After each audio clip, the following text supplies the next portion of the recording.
എന്നിട്ട് ഒരു മര്യാദക്കെങ്കിലും ചോദിച്ചോ വരുന്നോന്ന്? സോറി സർ, ഞാൻ കരുതിക്കൂട്ടി ചോദിക്കാതിരുന്നതാ. അതെന്താ, എന്നെ കൂടെ കൊണ്ടുപോകുന്ന അത്ര വലിയ നാണക്കേടാണോ?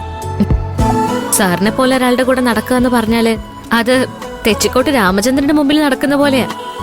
അതാരാ? ഓ, ആനയാ. ഓ, ഇപ്പൊ ഉത്സവങ്ങളിലേക്ക് ഹീറോ. That's good. അത്ര ഗൗരവമുണ്ട് എനിക്ക്. ഉണ്ട് സർ. സാർ യതീന്ദ്രൻ സാറിന്റെ മോനല്ലേ? യതീന്ദ്രൻ സാറിന് അവിടെ എല്ലാവർക്കും അറിയാം. പക്ഷെ സാറിനെ കൊണ്ടുപോയാ സാർ എവിടെ താമസിക്കും, എവിടുന്ന് ഭക്ഷണം കഴിക്കും? അതൊക്കെ എനിക്കൊരു ടെൻഷനാ. അതെന്താ, ഉത്സവത്തിന്റെ ദിവസങ്ങളിലൊക്കെ നിങ്ങൾ പട്ടിണി കിടക്കണോ? ഞങ്ങള് വീട്ടില് ഭക്ഷണം ഉണ്ടാക്കും.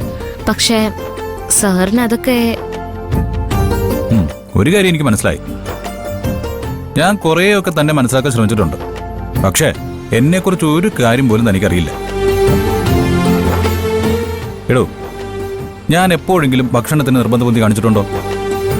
ഏതെങ്കിലും പ്രത്യേക ഭക്ഷണം കിട്ടിയാലേ കഴിക്കുള്ളൂ എന്ന് പറഞ്ഞിട്ടുണ്ടോ?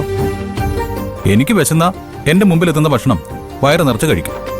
അതാരുണ്ടാക്കി ഏതടുക്കളയിൽ വെച്ചു അതൊന്നും എനിക്കൊരു പ്രശ്നമേ അല്ല. അപ്പോ സാറ് ശരിക്കും ഉത്സവമൊക്കെ അവസാനിക്കുന്നവരെ ഞങ്ങളുടെ കൂടെ നിൽക്കുവോ? നിൽക്കും. ഉത്സവമൊക്കെ കഴിഞ്ഞിട്ട് തന്നെയും കൊണ്ടേ ഞാൻ തിരിച്ചു പോരുന്നുള്ളൂ. പോരെ?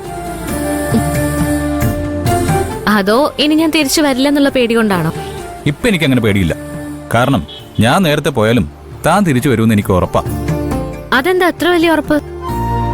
അത് ചിലരെ കുറിച്ചുള്ള വിശ്വാസം. എന്റെ അച്ഛനെ ഞാൻ വിശ്വസിക്കുന്നില്ലേ? വിവേകിനെയും ആരതിയും ഞാൻ വിശ്വസിക്കുന്നില്ലേ? അതുപോലൊരു വിശ്വാസം. അതെ, അവർക്കൊക്കെ എന്തെങ്കിലും വാങ്ങിക്കണ്ടേ? അതൊക്കെ യതീന്ദ്രൻ സാറ് വാങ്ങിച്ചു വെച്ചിരിക്കല്ലേ? അത് അച്ഛന്റെ വക. നമ്മുടെ വകയായിട്ട് അവർക്ക് എന്തെങ്കിലും കൊടുക്കണ്ടേ?